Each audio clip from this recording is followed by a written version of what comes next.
இந்த உலகத்தில் நம்ம வாழ்க்கையை யாருக்கும் தெரியாமல் நடத்திக் கொண்டிருக்கிற ஒரு சக்தி இருக்கிறது. அது நம்ம கண்கள்.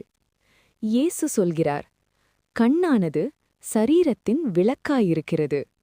ஒரு விளக்கு எப்படி முழு வீட்டையும் ஒளியால் நிரப்புமோ அதுபோலத்தான் உன் கண்கள் உன் முழு வாழ்க்கையையும் நிரப்புகிறது.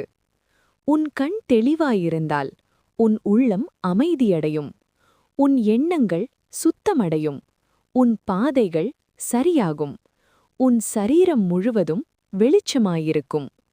ஆனால் ஒரு கண் தவறானதை தேர்ந்தெடுத்தால் அதே கண் உள்ளத்தை காயப்படுத்தும், அதே கண் எண்ணங்களை மாசுபடுத்தும், அதே கண் வாழ்க்கையை மெதுவாக இருளுக்குள் தள்ளும். அதனால்தான் இயேசு எச்சரிக்கிறார், உன் கண் கெட்டதாயிருந்தால் உன் சரீரம் முழுவதும் இருளாயிருக்கும். அது மட்டுமல்ல, உன்னிலுள்ள வெளிச்சமே இருளாயிருந்தால் அவ்விருள் எவ்வளவு அதிகமாயிருக்கும். இன்று இந்த வசனம் நம்மை பார்த்து ஒரு கேள்வி கேட்கிறது. நீ பார்ப்பது உன்னை தேவனுக்கு நெருக்கமா கொண்டு போகுதா, அல்லது மெதுவாக அவரிடமிருந்து தூரப்படுத்துதா?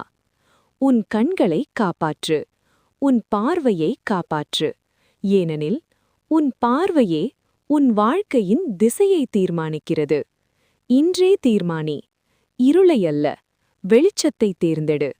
பாவத்தை அல்ல, பரிசுத்தத்தை தேர்ந்தெடு. உலகத்தை அல்ல, தேவனை தேர்ந்தெடு.